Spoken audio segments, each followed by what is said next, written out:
हम लोग त्रिकोण के लिए निकले हैं। त्रिकोण में माँ विंध्यवासिनी, माँ काली और माँ अष्टभुजा का दर्शन किया जाता है। पिछली वीडियो में आपने देखा हमने माँ विंध्यवासिनी का दर्शन किया।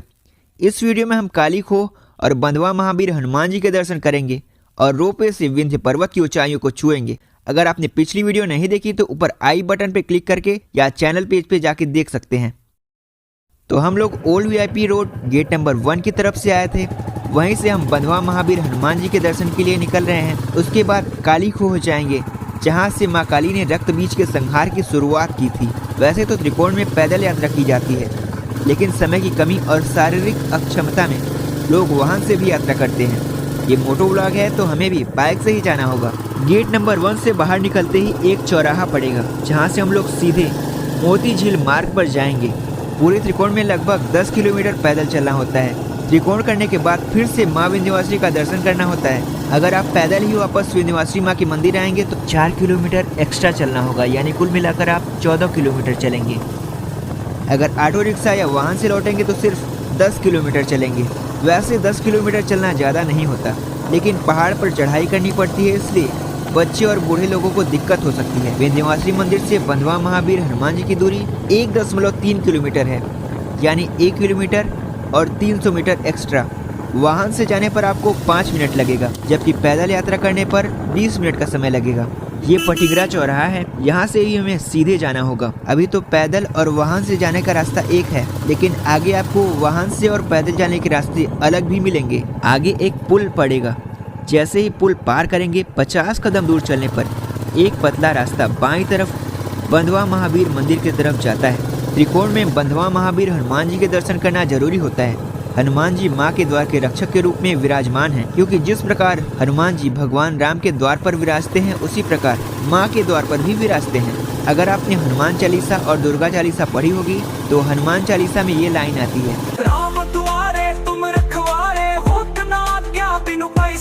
मतलब आप भगवान राम के द्वार के रक्षक हैं। आपकी आज्ञा के बिना कोई भगवान राम से नहीं मिल सकता। और दुर्गा चालीसा में भी ये बात आती है, वाहन सोह भवानी लांगुर वीर चलत अगवानी, मतलब हे माँ दुर्गा, शेर आपका वाहन है और हनुमान जी आपकी अगवानी करते हुए चलते हैं। अब यहाँ पर भगवान राम का भी मंदिर बन चुका है, तो हम पहले भगवान राम के दर्शन करेंगे। अभी मंदिर बंद है तो हम बाहर से ही दर्शन कर लेते हैं। जय हनुमान ज्ञान गुण सागर, जय कपीसती लोक उजागर, राम दूत तुलित बल धामा, अंजनी पुत्र पवन सुत नामा।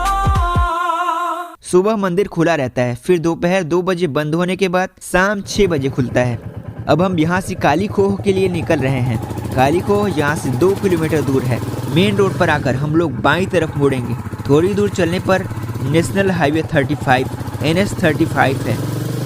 यहाँ से दाहिने घूमकर आगे की ओर चलेंगे, जहाँ से आधा किलोमीटर दूर चलने पर काली खोह मार्ग का गेट दिखेगा। यहाँ काली खोह मंदिर लिखा भी है। चाहे आप वाहन से जाएं या पैदल, आपको इसी रास्ते से जाना होगा।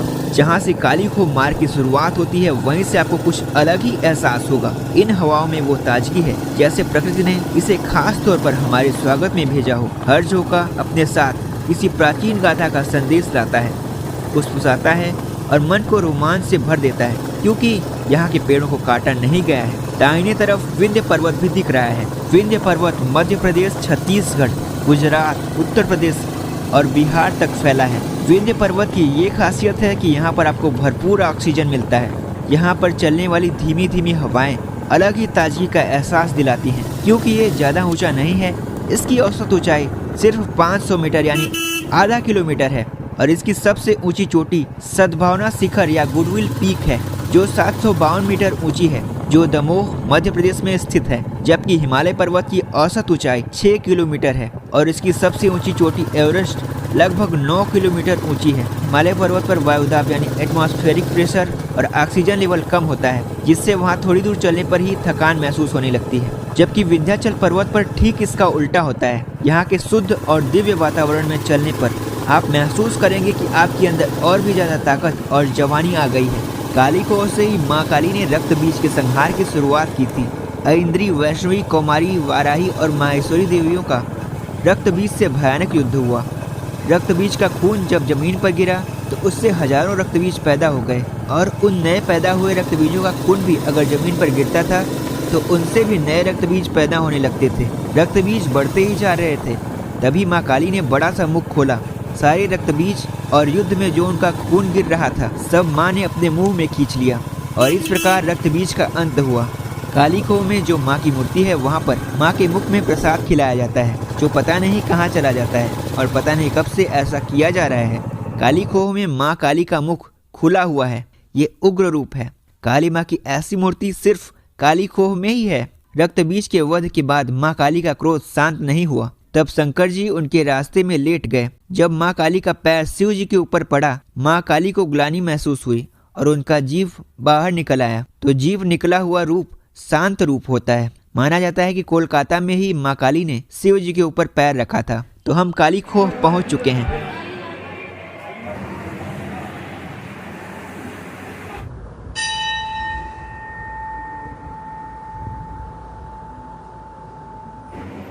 मंदिर के पीछे एक कुआं है जिसमें प्राकृतिक रूप से विंध्य पर्वत की औषधियां मिली होती हैं।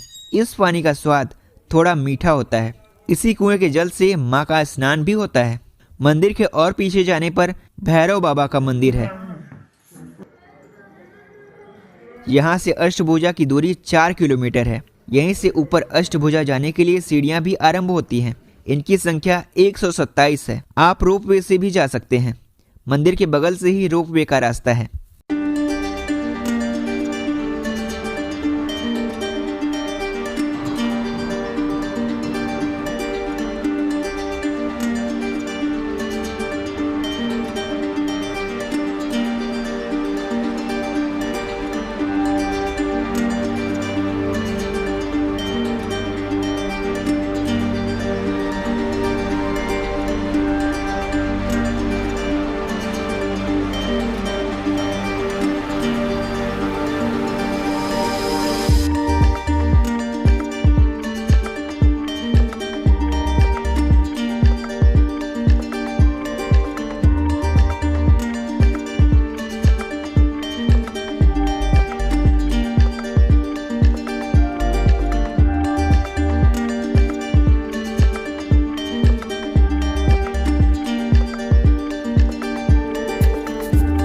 सामने हनुमान जी का मंदिर है।